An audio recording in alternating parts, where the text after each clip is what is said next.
سلامونه. نوروز امید ما قدرمنو یو خبرپاڼه چې دا وخت په سوشل میډیا باندې ډیره زیاته وایرل شو او د رسمي سرچینو نه هم خبره شوې ده. د خیبر پښتونخوا د پولیسو د ویان په وینا د پولیسو د عمومي مفتش یا آی جی پی د ځانګړو لارښوونو په رڼا کې د پولي د تړلو د اوسني وضعیت په پام کې نیولو سره د غیر قانوني یا غیر قانون میشت افغان اتباو نور نیول چې دي سمدلاسه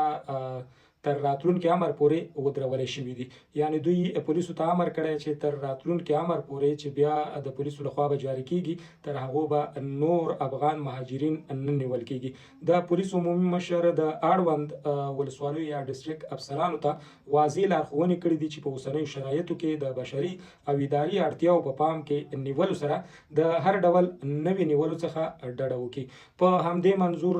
په واتساپ ګروپونو کې د ضلع د ایسیچو د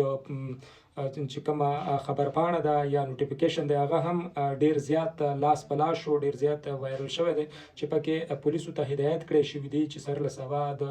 نویو افغان مهاجرینو د گرفتارۍ نه ډډه وکړي. تر هغو پورې د افغان مهاجرینو ته لارښوونه وکړي چې څنګه هم تورخم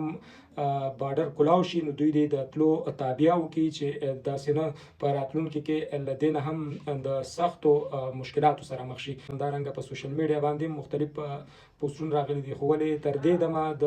خیبر پښتونخوا د پولیسو چې کومه رسمي فیسبوک پاڼه ده په هغې باندې چې موږ وکتل داسې څه مخې ته نه راغلي، خو ولې ډیری رسمي ادرسونه هم دغه خبر تایید کړی دی چې تر امر ثاني یا تر بیا امر پورې د افغان مهاجرینو گرفتاری او د هغوی ځورونه په مکمل ډول باندې پولیسو ته هدایت شوي دي چې منع ګرځول شوي دي. دا ډول نورو خبرونو دپاره زموږ د ټیک ټاک اکاونټ ځان سره فالو کړئ او دغه ویډیو مخکې ریپوسټ کړئ چې ټولو ملګرو ته ورسیږي. کور مو ودان.